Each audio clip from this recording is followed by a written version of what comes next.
Hello दोस्तों, आज के इस वीडियो में बहुत ही इम्पोर्टेंट क्वेश्चन को आपको हल करना बताएंगे जो हर एक एग्जाम में हर बार पूछे जाते हैं। दोस्तों, एक ना एक क्वेश्चन इस प्रकार से आपको हर एक एग्जाम में पूछे जाते हैं।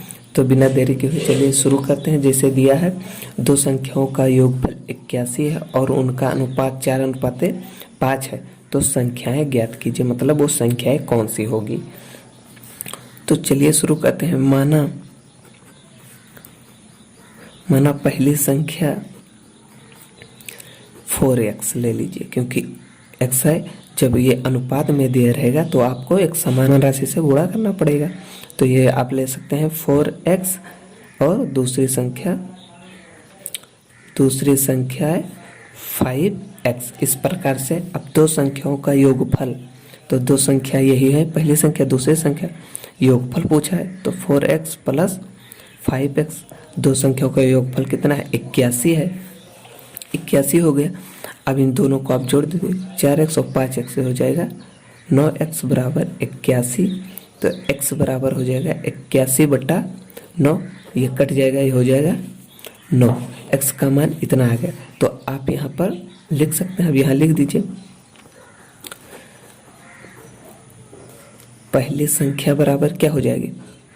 पहली संख्या है 4x की जगह पे आपको रखना है कितना? 9। तो 9 चौक ये हो जाएगा 36। और दूसरी संख्या बराबर हो जाएगी 5 गुणे 9, ये हो जाएगा 45। इस प्रकार से दोस्तों हमारा पहला क्वेश्चन हल हुआ। पूछा था कि दो संख्याओं के योगफल 81 है और उनका अनुपात 4:5 है और उन संख्याएं ज्ञात कीजिए। तो वो संख्याएं 36 और 45 होंगी। तो पहला हो गया दोस्तों। तो चलिए दूसरा देखते हैं। दूसरा दिया है, जिसे देख लीजिए, दो संख्याओं का गुणनफल 120 है और उनके वर्गों का योग 289 है, तो उन संख्याओं का योग होगा। तो ये भी उसी तरह है। माना पहली संख्या x तथा दूसरी संख्या y है। इस प्रकार से मांग सकते, क्योंकि अनुपात दिया होता तो अनुपात रहेगा तो एक ही समान राशि से आपको गुणा करना पड़ता, इसलिए x से सभी में दोनों में, तो 4x प्लस 5x मान लिए थे। लेकिन यहाँ पर दो संख्याओं का गुणनफल है। अब दो संख्या मतलब चाहे जो ये नहीं कि एक समान राशि, दो संख्या मतलब दो तरह का संख्या हो। x ले लीजिए, y ले लीजिए, दो संख्याओं का गुणनफल। तो देखिए, दो संख्याओं का गुणनफल, तो पहली संख्या x, दूसरी संख्या y, इनका गुणनफल 120 है। और उनके वर्गों का योग 289 है।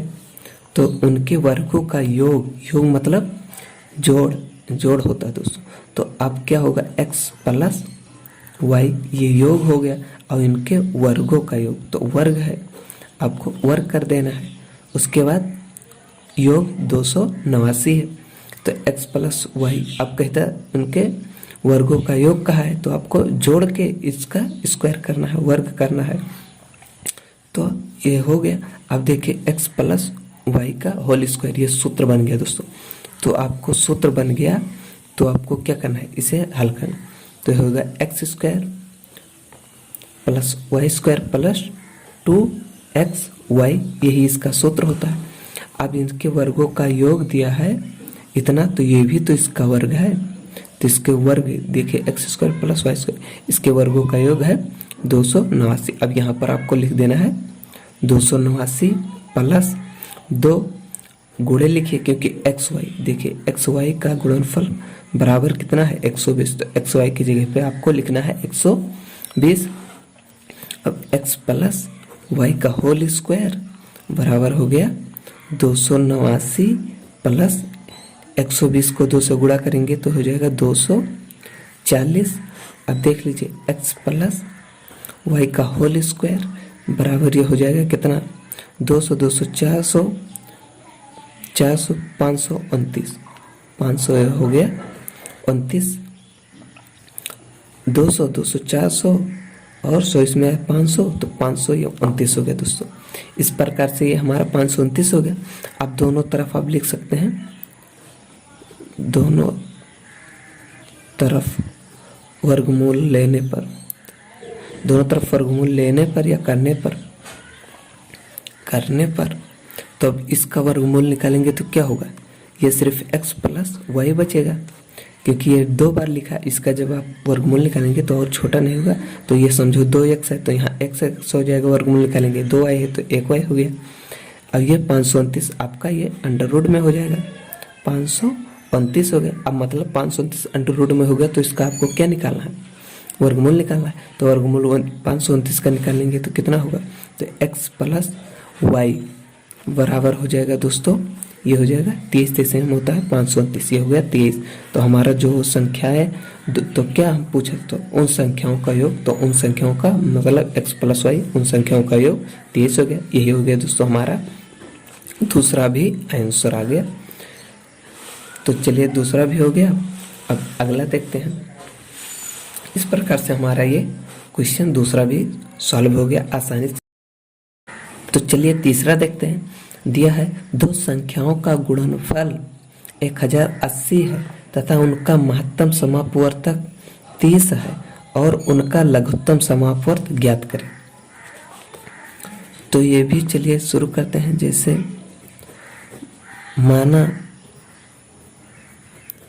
पहली संख्या कुछ मान लीजिए a है, a तथा दूसरी संख्या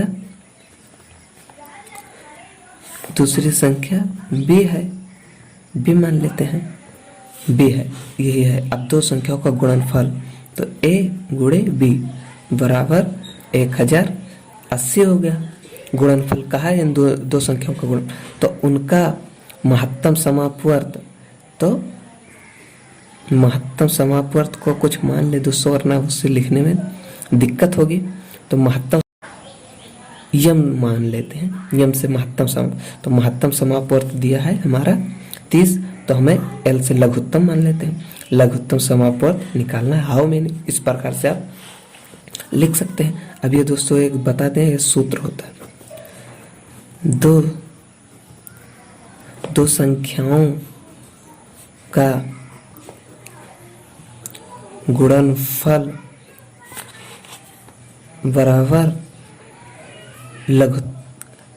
लघुत्तम महत्तम समापवर्त और लघुत्तम समापवर्त, गुणे में होता है लघुत्तम समापवर्त, तो यल गुणे यम होता है। इस प्रकार से आप इसे जान लीजिए। 2 संख्याओं का गुणनफल बराबर होता है लघुत्तम समापवर्त और महत्तम समापवर्तक होता है, यही होता है।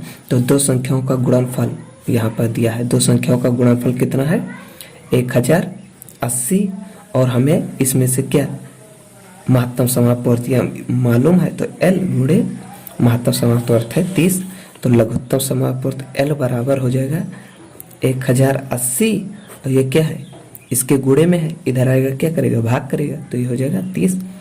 0 0 कैंसिल हुआ, 3 त्रिका 9, 1 इसमें 18 होगा, 3 6 18, ये हो गया 36।